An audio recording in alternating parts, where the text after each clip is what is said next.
আরে সুবহানাল্লাহ, বাইতুল্লাহ আল্লাহর ঘর, মানুষও কেমনে হয় আবার। আচ্ছা যাক, আরো সুন্দর নাম রাখতে হবে। হ্যাঁ, জাযাকাল্লাহ খায়ের। চলে আসেন। কি করেন আপনি? কিসে? Honours final year. কোথায়? মাশাআল্লাহ মাশাআল্লাহ। আল্লাহ তাআলা আমাদের এই ভাইকে কোরআন এবং হাদিসের জ্ঞানে আরো বেশি সমৃদ্ধ হওয়ার তৌফিক দান করুন। এই 13টা শ্রেণীর অপরাধ এবং গুনাহ থেকে আমরা বেঁচে থাকবো তো ইনশাআল্লাহ। লিখে, চার্ট লিখে একেবারে টাঙ্গায় রাখবেন। আসেন যুবক, আসেন, পুরস্কার নিয়ে যান। ভাই আপনিও আসেন। কই আরেকজন কে বলছিল? আসেন, কাউকে মাহরুম করব না। আসেন। কারের কথা দাঁড়াইয়া এক মুহূর্তে শুনাই দিতে পারবেন এমন কোন মানুষ থাকলে আমি নগদ পুরস্কার দিব একেবারে সাথে সাথে। এক টানে শোনাবে, কোনো কোতাকুতি ছাড়া। এই চ্যালেঞ্জ কে নিতে পারে? কোনো কোতানি ছাড়া।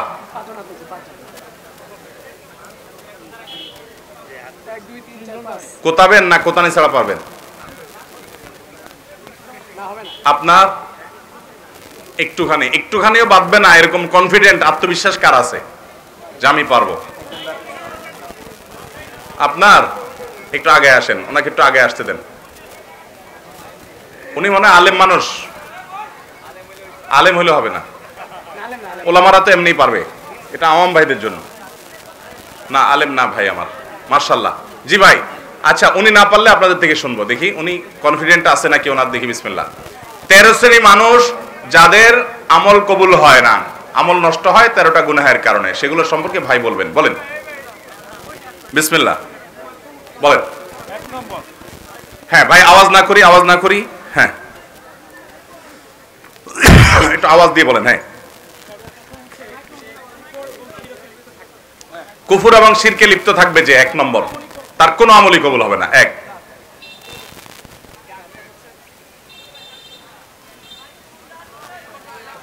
আমি বলে দিব ওনারটা, আমি মাইকে বলে দিব, আপনারা শুনবেন। আপনাকে আরেকবার সুযোগ দেওয়া হবে, এরপর আর সুযোগ নেই, শেষ।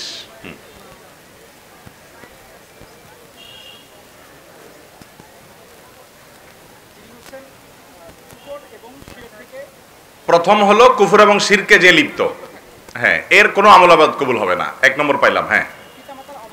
2 নম্বর পিতামাতার অবাধ্যকারী। আচ্ছা, নাম সিরিয়াল মিলার দরকার নাই, আমার এই 13টা মিলা দিতে পারলে হবে।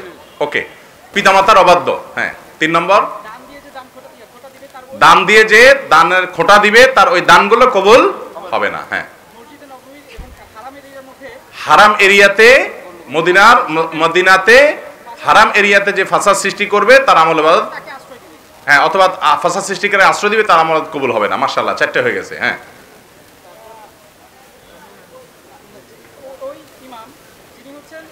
যে ইমামের উপরে তার মুক্তাদিরা যুক্তিসঙ্গত কারণে তার উপরে নাখোশ, সব মুসল্লিরা জবরদস্তি ইমামতি করে অযৌক্তিক ভাবে, নাখোশ রাখা অবস্থায়, তার সালাত কবুল হবে না। তার সালাত তার মাথার উপরে উঠবে না, নামাজ তার মাথার উপরে যাবে না। হ্যাঁ।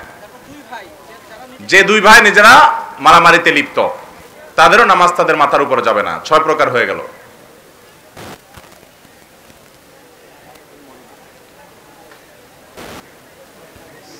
আচ্ছা, হ্যাঁ, সেটা তো আগেই লঙ্ঘন হয়ে গেছে। আপনার সিরিয়াল তো এতক্ষণ টিকে নাই তো, আপনি বলেন শুধু। সুগন্ধি ব্যবহার করে মসজিদে গেলে তার নামাজ কবুল হবে না, হলো 7। এটা ওই নারী যে মসজিদে যা নামাজ পড়তে সুগন্ধি ব্যবহার করে আশপাশটা মোহিত করে, ওই নারীর নামাজ কবুল হবে না। 7 নম্বর গেল। হ্যাঁ। যে মুসল্লি অপবিত্রতা অবস্থায় নামাজ পড়ে অথবা অপূর্ণাঙ্গ পবিত্রতা নিয়ে নামাজ পড়ে, হ্যাঁ, আর তার নামাজ কবুল হবে না। হ্যাঁ।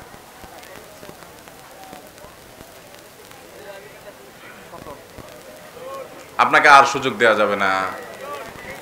আপনি হিম্মত করছেন, বসেন, আপনাকে পুরস্কার দেব ইনশাআল্লাহ। বলেন। এ ভাই, এই টুপি আলাবো, এরপর আপনি। হ্যাঁ, আস্তে আস্তে, এক টানে যে বলতে পারবে সে পুরস্কার পাবে। বিসমিল্লাহ, একটু আওয়াজ করে। কুফর এবং শিরক করে 1, তার কিছুই কবুল হবে না। হ্যাঁ। মা বাবার অবাধ্য, তাকদিরে যে বিশ্বাস করে না সে, হ্যাঁ, যে ইমামের প্রতি মুসল্লিরা যুক্তিসঙ্গত কারণে অসন্তুষ্ট, তার নামাজ কবুল হবে না। হ্যাঁ। ওই নারী, যে নারী রাত্রি যাপন করে অথচ তার স্বামী তার উপরে অসন্তুষ্ট, এই অবস্থা সে তেরামি করে রাত্রি যাপন করে, তারও নামাজ কবুল হবে না। হ্যাঁ হ্যাঁ, মসজিদে হারাম না, হারাম এরিয়াতে, হারামের এরিয়াটা মসজিদের ছাড়া বাইরেও আছে। মদিনাতে হারাম শরীফের এরিয়ার মধ্যে যে ফাসাদ সৃষ্টিকারী অথবা ফাসাদ সৃষ্টিকারীকে আশ্রয় দেয়, তার আমলে বাদ কবুল হবে না। হ্যাঁ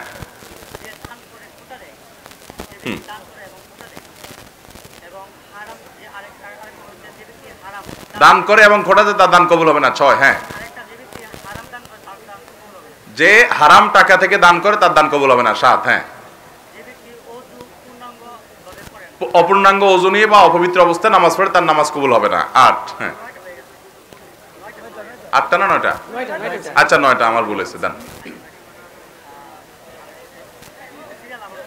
সিরিয়াল তো ধরি না, সিরিয়াল তো বহুত আগে ব্রেক হয়ে গেছে, অসুবিধা নেই।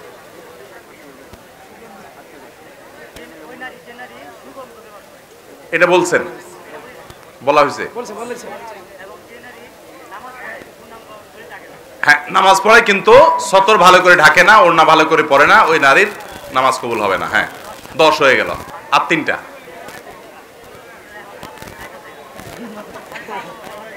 এখন মাথা থেকে যাইতেছে গা ভয়ে? আপনি ভয় পাওয়ার দরকার নেই তো, আল্লাহ ভরসা। হ্যাঁ, আপনি একটা মিনিমাম পুরস্কারের উপযুক্ত হয়ে গেছেন 10টা যদি বলে ফেলছেন, অতএব টেনশন ফ্রি 3টা বলেন। হ্যাঁ বলেন, আর সুযোগ বেশি দেওয়া যাবে না। আচ্ছা, আর কে পারবে? এর চেয়ে ভালো পারবে কে? আন্দাজে হাত তুললে হবে না, এবার না পারলে উল্টা টাকা দিতে হবে।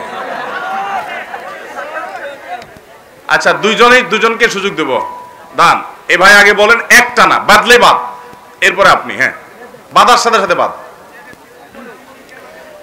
কুফর এবং শিরকে লিপ্ত থাকে, তার কিছু কবুল হবে না। হ্যাঁ, তাকদীরে অবিশ্বাস করে, তার কিছু কবুল হবে না। হ্যাঁ 2, মা বাবার অবাধ্য নাফরমান, তার কবুল হবে না। 3, দান করে খোটা দেয়, তার দান কবুল হবে না। 4,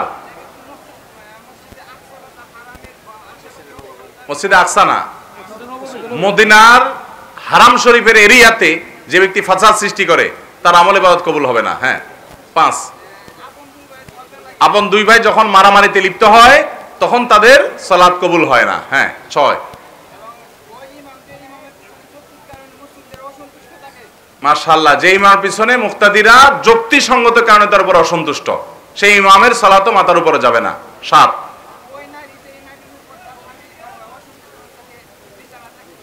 হ্যাঁ, যে নারীর উপরে তার স্বামী যৌক্তিক কারণে অসন্তুষ্ট হয়ে বিছানা ত্যাগ করে এবং সেই অবস্থায় রাত্রি কাটিয়ে দেয়, তারও সালাত কবুল হবে না। হ্যাঁ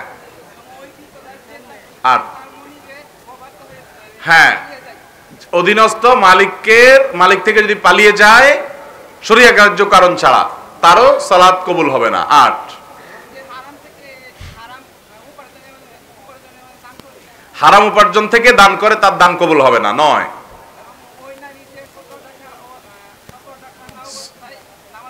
যে নারী ভালো করে ওড়না না পরে সতর না ঢেকে সালাত আদায় করে, তার নামাজ কবুল হয় না। হ্যাঁ 10, না এটা বলে নেই, যে নারী সুগন্ধি মেখে মসজিদে যায় নামাজ পড়তে এবং তার সুগন্ধির আশপাশে মানুষকে ফিতনায় পতিত করে, তার নামাজ কবুল হবে না। হ্যাঁ 11, হ্যাঁ এটা কি বলছিল?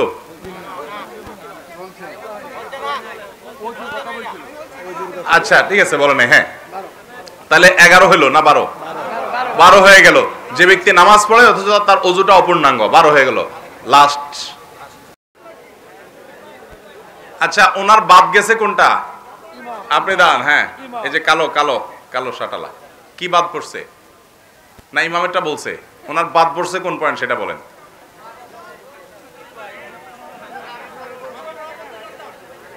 মা বাবার অবাধ্য সন্তান বলছে, এটা শুরুতেই বলছে। হ্যাঁ শুরুতেই বলছে, ওইটাও বলছে।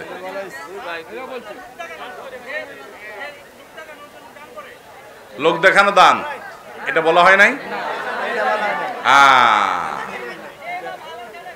তাহলে 12টা হয়েছে, 12টা, 13টা হয় নাই, তারপর আপনি পুরস্কার পাবেন। আছেন 12টা পারবে এমন কোন মানে বীরের পুরুষ, এমন কোন মায়ের পুত বাপের পুত আছে এখানে? সব 13টা এক টানে বলেন দেখি বিসমিল্লাহ। কুফর ও শিরক যে করে, তাকদীর যে বিশ্বাস করে না, মা বাবার অবাধ্য সন্তান, দান করে খোটা দেয় 4, মসজিদে মদিনার হারাম শরীফ এরিয়াতে ফাসাদ সৃষ্টি করে 5, তার নামাজ কবুল হবে না। তার আপন 2 ভাই মারামারিতে লিপ্ত হলে তাদের নামাজ কবুল হবে না 6, যে প্রতি তার মুক্তাদিরা যুক্তি কারণে অসন্তুষ্ট তার নামাজ কবুল হবে না 7, যেই নারীর সারা রাত ভর তার স্বামী যুক্তির কারণে অসন্তুষ্ট আর তিনি অবস্থায় আছেন তারও আমল ইবাদত কবুল হবে না। হ্যাঁ,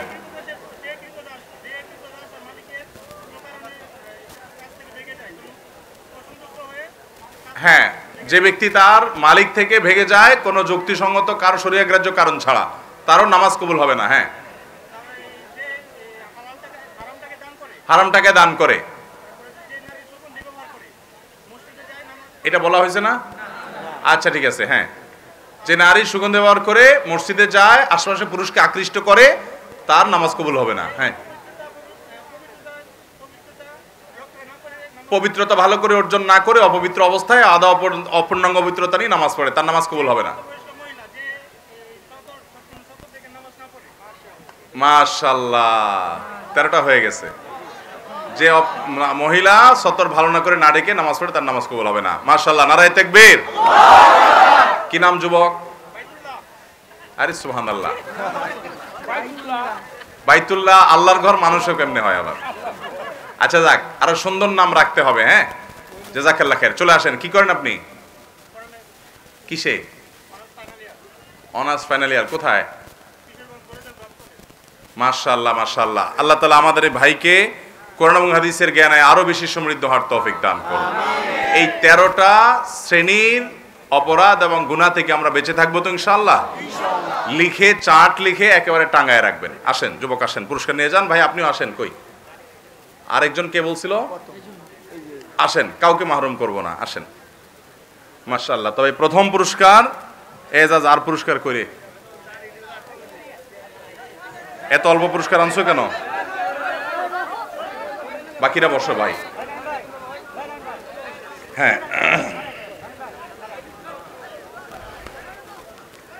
অনার্স ফাইনাল ইয়ার পড়েন আপনি না?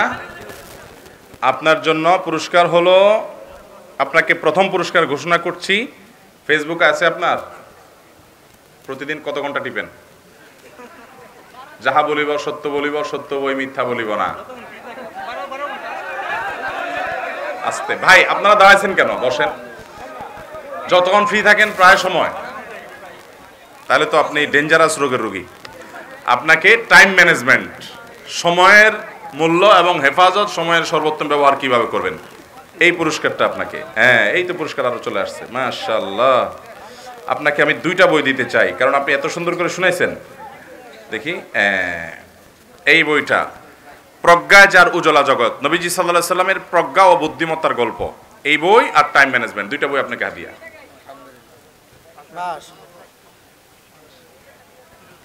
জাযাকুমুল্লাহ খাইর। রাখেন এখানে। এরপরে দ্বিতীয় হয়েছেন এই ভাই না? আসেন। কি নাম আপনার? মুস্তাফিজ ভাই। কি করেন? Inter second year. কোথায়? হাজী আব্দুল বারী মাস্টার কলেজ, নেয়ামতপুর। মাশাআল্লাহ। আপনাকে আমার নিজের লেখা 2টা বই দিলাম। একটা হলো রাসূল আকরাম সাল্লাল্লাহু আলাইহি ওয়াসাল্লামের সকাল সন্ধ্যার দোয়া ও জিকির, আরেকটা হলো আসন্ন রমাদানকে প্রোডাক্টিভ করার জন্য, পরিকল্পিত রমাদান কাটাবার জন্য রমাদান প্ল্যানার। প্রতিদিনের 30 দিনের প্ল্যান দেওয়া আছে, এটা আপনার জন্য হাদিয়া। জাযাকুমুল্লাহ খাইর। এই ভাই কি করেন আপনি? অনার্সে পড়েন, 3য় বর্ষে। কোথায় পড়েন? মাশাআল্লাহ। আপনাকে আমি আমাদের আব্দুল্লাহ সাইফুল্লাহ ভাইয়ের একটা বই আছে, নতুন বের হয়েছে, এবছরই বের হয়েছে বইমেলাতে, থামন পথ দেখাবে কোরআন, এখনো সব জায়গায় যায় পৌঁছায় নাই। এই বই আপনাকে হাদিয়া। আসেন ভাই, আপনার কি নাম? আপনি কি করেন? উপসহকারী প্রকৌশলী হিসাবে কর্মরত পাওয়ার সেক্টরে। মাশাআল্লাহ।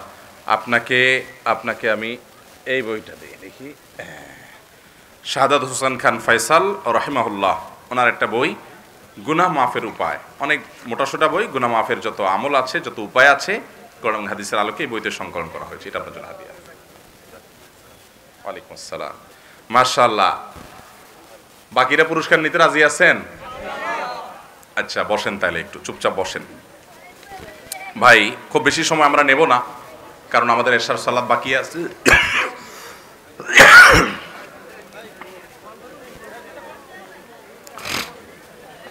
ভাই একটু সবর করি ভাই, না চা চো লাগবে না। হাবিবুর রহমান ভাই কই আছে? না চলে গেছে? আসেননি? মোবাইল পান নাই? ওনার মোবাইল পায় নাই? ওনারটা পায় নাই? আহা, পায় নাই? না, হাবিবুর রহমান সাহেবের মোবাইল পাওয়া যায় নাই, খুব খারাপ কথা। মাহফিল কর্তৃপক্ষরা মোবাইল কিনে দিবেন ওনারে নাকি? কারণ আপনাদের মাহফিলের কারণে তো মোবাইল গেছে। জি ভাই, কয়েকটা গুরুত্বপূর্ণ প্রশ্ন আছে, আমরা উত্তর দিয়ে শেষ করব। অল্প কিছু প্রশ্ন উত্তর দেবো, খুব বেশি না ইনশাআল্লাহ, কারণ রাত হয়েছে, আমাদের এশার নামাজ পড়তে হবে। প্রথম প্রশ্ন, রমাদানকে কিভাবে আমরা প্রোডাক্টিভ ও অর্থবহ করতে পারি? রমজান মাস সামনে চলে আসছে, তাই না? আমরা অনেকেই রমাদান মাসকে সুন্দরভাবে কিভাবে কাটাবো, কিভাবে ফলপ্রসূ রমজান অতিবাহিত করব, আমরা এই পলিসি জানি না। আমাদের বেশিরভাগ মানুষের রমজান মাস মানে হলো 4টা কাজ। কয়টা কাজ? রোজা রাখা, তারাবি পড়া, ইফতার খাওয়া, সাহরি খাওয়া, বাস শেষ। না, রোজার আসল উদ্দেশ্যটাই আমরা বেশিরভাগ লোক জানি না। আল্লাহ তাআলা কোরআনে কারীমে সিয়ামের উদ্দেশ্য হলো বলেছেন, লাআল্লাকুম তাত্তাকুন, তোমাদের উপর সিয়ামকে ফরজ করা হয়েছে যাতে তোমরা তাকওয়া অর্জন করতে পারো। আপনার রমজানকে যদি আপনি অর্থবহ করতে চান, সার্থক রমজান যদি কাটাতে চান, যেই একটি রমাদান আপনার নাজাতের জন্য যথেষ্ট হবে, যে সিয়াম সাধনা আপনার জন্য অর্থবহ হবে, মুফিদ এবং উপকারী হবে, এবং আপনার সিয়ামটা কাজে আসবে, এটা যদি চান তাহলে আপনাকে মূলত একটা কাজ প্রধানত করতে হবে, আর সেটা হলো রমাদান মাসের সকল গুনাহগুলো ছাড়ার প্রতিজ্ঞা করতে হবে। কি করতে হবে ভাই? সকল হারাম ত্যাগ করার প্রতিজ্ঞা করতে হবে এখন থেকে, যে আমি একটি মাস শতভাগ সকল হারাম মুক্ত জীবন গঠন করব। চেষ্টা করা যাবে না ইনশাআল্লাহ? রমাদান এসেছেই আমাদেরকে মুত্তাকি বানানোর জন্য। সিয়ামের এই ইবাদত আল্লাহ দিয়েছেনই আমাদেরকে তাকওয়া চর্চা করবার জন্য। সিয়াম বা রোজা কিভাবে আমাদেরকে মুত্তাকি বানায়? খুব ইন্টারেস্টিং একটা বিষয় ভাই। দেখেন, আমরা যখন রোজা রাখি তখন আমরা পান বা আহার, যৌনতা, এর কোনোটাই আমরা রোজাদাররা কেউ করি না। পৃথিবীতে একজন মানুষও পাবেন না যে রোজা রাখে সিরিয়াসলি, সে আবার গোপনে গোপনে গিয়া পানি খায়। এটা কোনো রোজাদারে করে? সবার সাথে বাটপারি করলেও রোজা রেখে এই জায়গায় কেউ চালাকি বাটপারি করে না। তাহলে আমরা পানি, হালাল টাকায় কেনা পানি বা হালাল টাকায় কেনা খাবার, এটা আমাদের সামনে আছে, আবার ক্ষুধাও আছে, পিপাসাও আছে, তারপর আমরা খাই না, পান করি না। কেন? আল্লাহ নিষেধ করেছেন, হারাম, সেজন্য। কেউ দেখলেও করি না, রুমে একা একা থাকলেও আমরা খাই না, পান করি না। কার ভয়ে? ঠিক একইভাবে এই সিয়াম আমাদেরকে বলে, এখান থেকে শিক্ষা গ্রহণ করে তুমি যখন কোনো হারাম কাজ করবা, মোবাইলে হারাম জিনিস দেখবা, তোমার দেখতে মনেও চাচ্ছে, আবার দেখার সুযোগও আছে মোবাইলে, কোনো মানুষজনও এখানে নাই, তারপরও তুমি দেখবা না, কারণ আল্লাহ হারাম করেছেন, আল্লাহর ভয়ে দেখবা না। এই শিক্ষাটাই ওই রমজানের রোজা তোমাকে দিয়েছে। সেই শিক্ষাটা যদি অর্জন করতে পারেন, রমজান শেষে যদি মনে হয় মাশাআল্লাহ আমি কয়েকটা হারাম কাজ ছাড়তে পারছি, অভ্যাস পরিবর্তন করতে পারছি, আমার জীবনে পরিবর্তন আসছে, আল্লাহর উপরে ভরসা করে বলতে পারি আপনার সিয়াম সাধনা, আপনার রমাদান সার্থক হয়ে গেছে। অতএব গুনাহ ছাড়ার নিয়ত করবো তো ইনশাআল্লাহ। যাদের যেভাবে গুনাহ হয় তালিকা করে ফেলান, লিস্ট করে ফেলান, একটা কাগজে লিখে ফেলান যে আমার দ্বারা কি গুনাহ হয়। আমার ফেসবুকে হারাম সম্পর্ক আছে কিছু মানুষের সাথে, একটা গুনাহ। আরেকটা গুনাহ, বন্ধু বান্ধবের সাথে আড্ডা মারলেই আরেকজনকে নিয়ে গীবত শেখায়েত হয়, আরেকটা গুনাহ। বাবা মার সাথে আমি খেস করি, ঘেউ করি, বেয়াদবি করি, নম্র ভাষায় কথা বলতে পারি না, আমার এটা বদভ্যাস আছে, লিখে ফেলান 3 নাম্বার। 4, আমার বদভ্যাস আছে যে আমি কথায় কথায় মুখ খারাপ করে ফেলি, লিখে ফেলান। আপনি লেখেন যে আপনার বদভ্যাস আছে, আপনি চোখের জেনা করেন, লিখে ফেলান। এভাবে যত বদভ্যাস আছে সবগুলো লেখেন, লিখে রমজান উপলক্ষে এগুলোকে টাঙায় রাখেন এবং নিয়ত করেন যে হে বদভ্যাসগুলো, আমি এই রমজান উপলক্ষে তোদের একটা একটা করে সবগুলোকে কোরবানি করব। চেষ্টা করা যাবে না ইনশাআল্লাহ? রমাদান শেষে যদি আপনি দু চার পাঁচটা বদভ্যাসও ছেড়ে দিতে পারেন, দু চারটা হারাম কাজও ছেড়ে দিতে পারেন। অনেকে ধূমপানে অভ্যস্ত, বিড়ি সিগারেট খেতে অভ্যস্ত, এটা তারা ছাড়তে পারেন না। আমি সবসময় বলি রমজান মাসে চেষ্টা করলে সবচেয়ে সহজ এগুলো ছাড়া, কারণ পুরো দিনের 14-16 ঘন্টা এমনিই খাওয়া হয় না, এরপরে ইফতারিতে যায়, সাহারিতে সময় যায়, তারাবিতে সময় যায়, ঘুমের সময় যায়, সব মিলায় 24 ঘন্টার ভিতরে প্রায় 22-23 ঘন্টাই আপনার এমনভাবে যে আপনি চাইলেও বিড়ি সিগারেট খাওয়ার সুযোগ নেই, আর সুযোগ থাকে 1-2 ঘন্টা।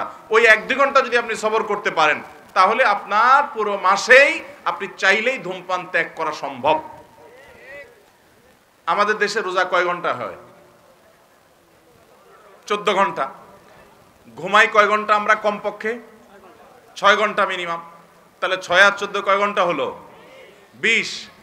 ইফতার মাগরিবের আগে এক ইনিংস খান, মাগরিব পড়ে এসে সেকেন্ড ইনিংস খান, দোনো ইনিংস মিলায়া মাগরিবের নামাজ মিলায়া ঘন্টা খানিক তো লাগে নাকি?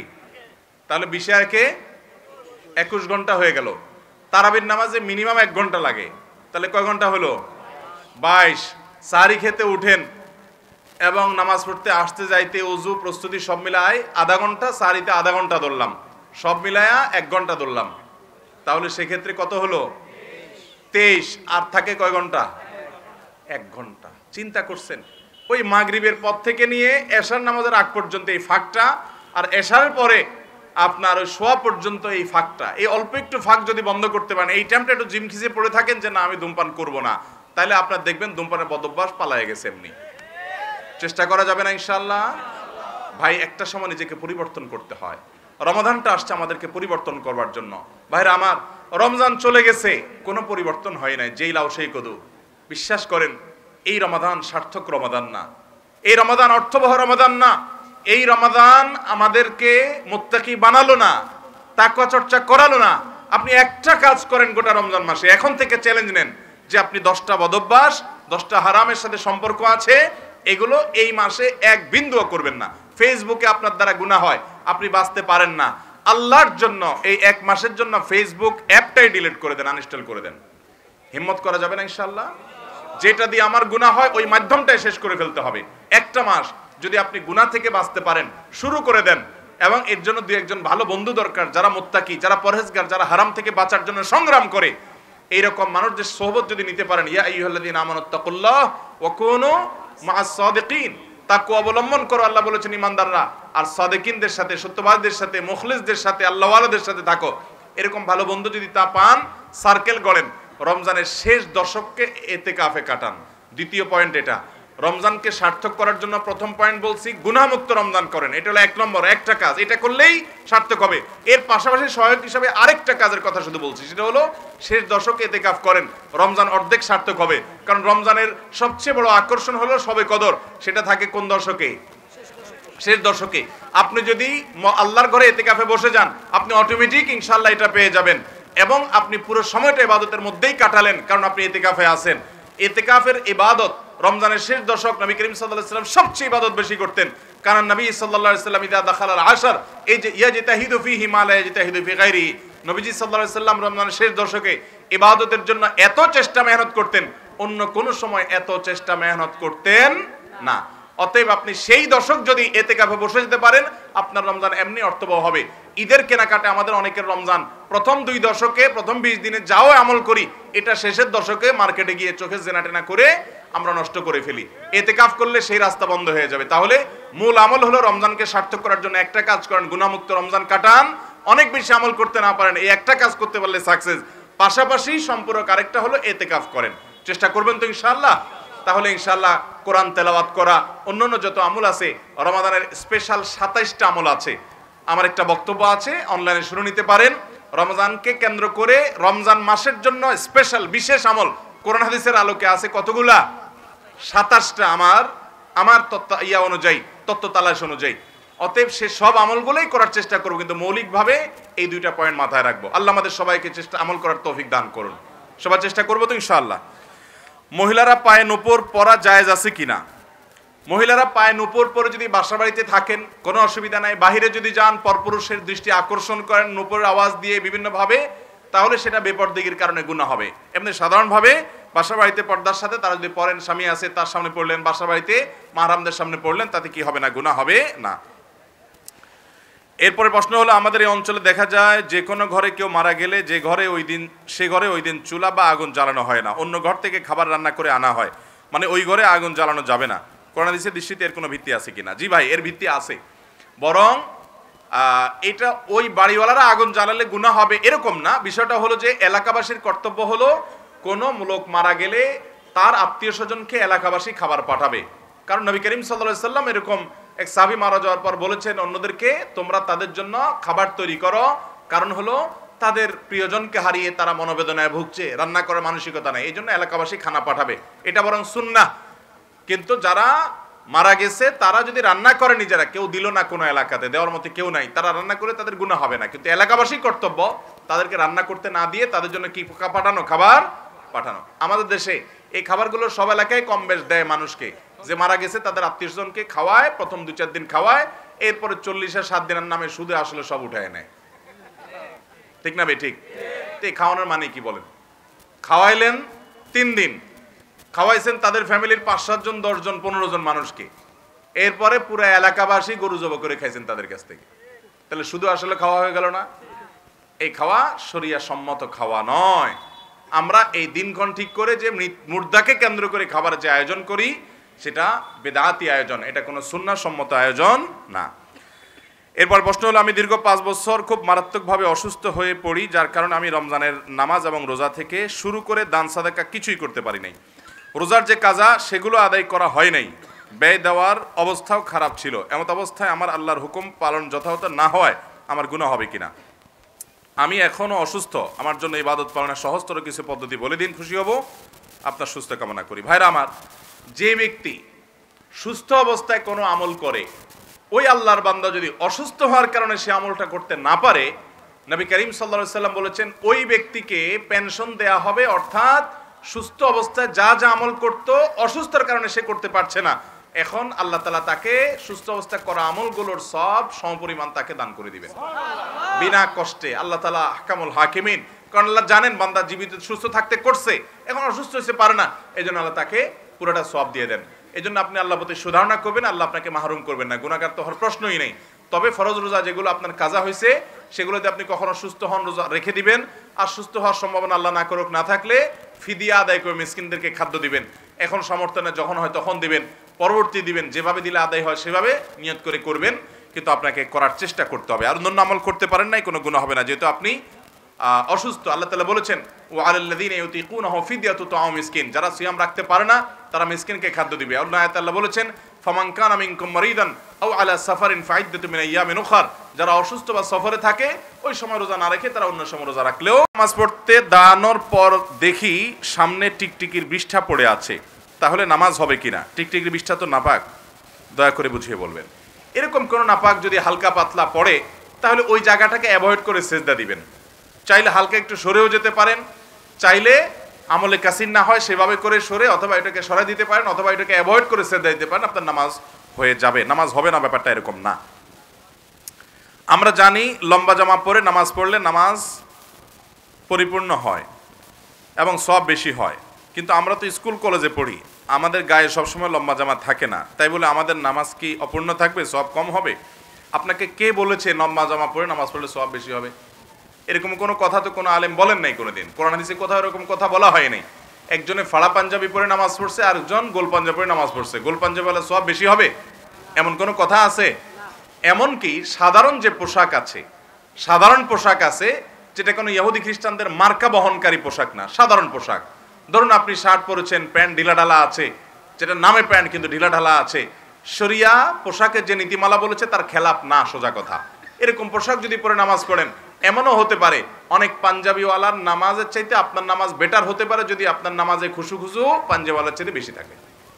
তাহলে নামাজের কোয়ালিটি সব নির্ভর করে তার কোয়ালিটির উপরে, ওই জামার উপরে, নামাজের সব নির্ভর, হ্যাঁ জামার উপর নির্ভর করে। জামা যদি একেবারে বেহুদা মার্কা জামা পড়েন তাহলে তো আল্লাহর আয়াতের খেলাফ হবে। আল্লাহ বলেছেন ইয়া বানি আদম খুযু যিনাতাকুম ইনদা কুল্লি মসজিদ, অর্থাৎ ইনদা কুল্লি সালাহ, প্রত্যেক নামাজের সময় তোমরা উত্তম পোশাক পরো, এই জন্য মার্জিত পোশাক পরবেন। অনেকে দেখবেন যে ইউ মার্কা গেঞ্জি পরে মসজিদে চলে যায়, আছে না? অনেক যুবকরা আছে যে জার্সি পরে চলে যায়। তো এটা পরে কি আপনি শ্বশুরবাড়িতে যাবেন? গুরুত্বপূর্ণ কোনো মিটিং সিটিংয়ে যাবেন? তা আল্লাহর ঘরে কিভাবে যাচ্ছেন? এমন পোশাক পরে যাবেন যেটা পরে আপনি গুরুত্বপূর্ণ জায়গাগুলোতে যান। অর্থাৎ নামাজের পরে অবহেলা এটা আপনার পোশাক দ্বারা যেন প্রমাণ না হয়। অনেকে বাসা বাড়িতে নামাজ পড়লে গেঞ্জি পরে শুরু করে দেয়, গামছা পরে শুরু করে দেয়, এটা নামাজের আদবের খেলাফ। কিন্তু এর মানে এই না যে জুব্বা যত বড় হবে সওয়াব তত বেশি হবে, এরকম কোনো কথা নাই। এরপরে প্রশ্ন হলো, আমাদের দেশে একটু মতবিরোধের কারণে এক শ্রেণীর আলেম অপর শ্রেণীর আলেমকে বরদাস্ত করতে পারেন না, মাহফিলে একে অপরের গীবত, সমালোচনা ও গালিগালাজ করেন। আমরা সাধারণ মুসলমানরা তাদের থেকে কি শিক্ষা গ্রহণ করব? ইসলামে এই গীবত, গালিগালাজ, হিংসা করা জায়েজ আছে কিনা দয়া করে একটু বলবেন। ভাইরা আমার, আমাকে জীবনে মাহফিলে কোনো আলেমের গালিগালাজ তো দূরের কথা, কোনো আলেমকে নিয়ে তুচ্ছ তাচ্ছিল্য করা শুনছেন কোনো দিন? আমি হলাম এদেশের চুনোপুটি, আলেমদের ছাত্র, বড় বড় ওলামাদের ছাত্র, ছাত্রের ছাত্র, এই টাইপের। এদেশের শত শত হাজার হাজার আলেম আছেন যারা এরকম কোনো বিশুদ্ধার করেন না। ওই যে খারাপটাই চোখে বেশি পড়ে, এই জন্য দু চারজনের গলতটা আমাদের কাছে মনে হয় যে মাহফিলে এটাই হয়। ব্যাপারটা কিন্তু সেরকম না। আমরা অনেক সময় মনে করি যে হুজুরদের মধ্যে এত মত পার্থক্য কেন? আমি বলি, কোথায় মত পার্থক্য দেখেন? আমি তো দেখি না। আপনি কোথায় মত পার্থক্য দেখেন? আমাদের আল্লাহ এক, এ ব্যাপারে কোনো হুজুরের দ্বিমত আছে? আমাদের রাসূল মুহাম্মদ সাল্লাল্লাহু আলাইহি সাল্লাম, এ ব্যাপারে কোনো হুজুরের দ্বিমত আছে? আমাদের কেবলা বাইতুল্লাহ, এ ব্যাপারে কারো কোনো দ্বিমত আছে? আল্লাহর কিতাব হিসাবে কোরআনকে আমরা স্বীকার করি, মানে এ ব্যাপারে কোনো দ্বিমত আছে? দৈনিক 5 ওয়াক্ত নামাজ ফরজ আছে, এ ব্যাপারে কোনো দ্বিমত আছে? রমজানের রোজা আল্লাহ তাআলা ফরজ করছেন, এর আগেও ফরজ নাই, এর বাইরেও আর কোনোটা ফরজ নাই, কোনো দ্বিমত আছে? ইসলামের 5 রুকন নিয়ে কোনো দ্বিমত আছে? আমি আপনাকে এরকম কয়েক হাজার আইটেম দেখাতে পারবো না, শত না, কয়েক হাজার দেখাতে পারবো যে কোনো দ্বিমত নাই, মেইন কোনো বিষয়ে দ্বিমত নাই। ছোটখাটো বিষয়ে সাহাবীদের মধ্যে দ্বিমত ছিল, এটা কোনো কঠিন ব্যাপার।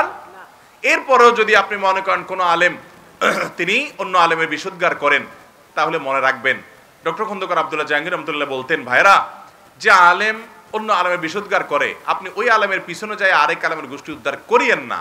এটা কোনো হুজুর করে তার দল ভারী করার জন্য, আপনি ওই কাজে যাবেন না। যে হুজুর দেখবেন হিংসা বিদ্বেষ পেটের ভিতরে ভরা, আপনি তার কথা শুনবেন না বা তার অনুসরণ করবেন না। পারলে তার ভালোটা নিয়েন, এই খারাপটা তাকে নিয়েন না। খুজমা সাফা দামা কাদার, আমরা ভালোটা গ্রহণ করব, খারাপটা ছাড়বো ইনশাআল্লাহ। সাধারণ মানুষ আমরা, মুসলমানদের মধ্যে যেন ঐক্য তৈরি হয়, সেজন্য আমরা কি করতে পারি? সেজন্য আমাদের করণীয় হলো, আমার দ্বারা যেন কোনো বিভেদ তৈরি না হয়। আমি গোটা মুসলিম মিল্লাতকে ঐক্যবদ্ধ করার মতো এত শক্তি আমার হাতে নাই, কিন্তু একটা জিনিস আমার কাছে আছে, এটা কি? আমার দ্বারা যেন কোনো নতুন কোনো মত পার্থক্য না হয়। আমাকে কত মানুষ খোঁচাখুচি করে, কত কামড়া কামড়ি, কত গালিগালাজ, কত ফতোয়া, কত কিছু। আলহামদুলিল্লাহ, এখনো পর্যন্ত আল্লাহ আমাকে নিরাপদ রাখছে। আমি আল্লাহর কাছে দোয়া করি, আল্লাহ আমার মৃত্যু পর্যন্ত আমি যেন কোনো আলেমের এগুলোর জবাব দিতে গিয়ে আমি যেন কোনো সীমা লঙ্ঘন না করি। আল্লাহ আমাদের সবাইকে যার যার জায়গা থেকে মুসলিম মিল্লাতকে ঐক্যবদ্ধ করার জন্য প্রচেষ্টা অব্যাহত রাখার তৌফিক দান করুন। আজ গোটা পৃথিবীতে সকল কুফরি শক্তি ঐক্যবদ্ধ হয়ে গেছে। আমাদের বাংলাদেশে বলেন, ইসলাম বিরোধী সকল শক্তি রসুনের কোয়ার গোড়া, সব গোড়ার এক জায়গায়, তারা সব ঐক্যবদ্ধ। আল কুফরু মিল্লাতুন ওয়াহিদা। কিন্তু আমরা বহু ভাগে বিভক্ত হয়ে আছি। এবং একজন লোক বেদাতে লিপ্ত, সেও আমার ভাই, ঠিক না বেঠিক? আমার আপন মায়ের পেটের ভাই যদি মদ খেয়ে রাস্তার উপর পড়ে থাকে, আমার কষ্ট হবে, দুঃখ লাগবে, তাই বলে আমি তাকে শত্রু বানাবো না। আমি চাইবো তাকে শুদ্ধ করতে, সংশোধন করতে, না পারলে আমার খারাপ লাগবে। ঠিক একই ভাবে একজন বেদাতে লিপ্ত, সেও আমার ভাই। একজন গুনাহে লিপ্ত, সে আমার শত্রু না। আল্লাহ আমাদেরকে ঐক্যবদ্ধ থাকার তৌফিক দান করুন, অন্তরগুলোকে বড় করার তৌফিক দান করুন। জাযাকুমুল্লাহ খাইর। ভাই, আর দেরি না করি, আমরা 9টা 8 বেজে গেছে। আমি 9টা পর্যন্ত কথা বলার কথা ছিল, 8 মিনিট বেশি হয়ে গেছে। আপনাদের যে প্রশ্নগুলোর আমি উত্তর দিতে পারলাম না, এই প্রশ্নগুলো আমি নিয়ে যাচ্ছি। এই বছরে মাহফিল সম্ভবত, আর আমার কালকে দেশে বাইরে সফর, আর 20 তারিখে মাহফিল।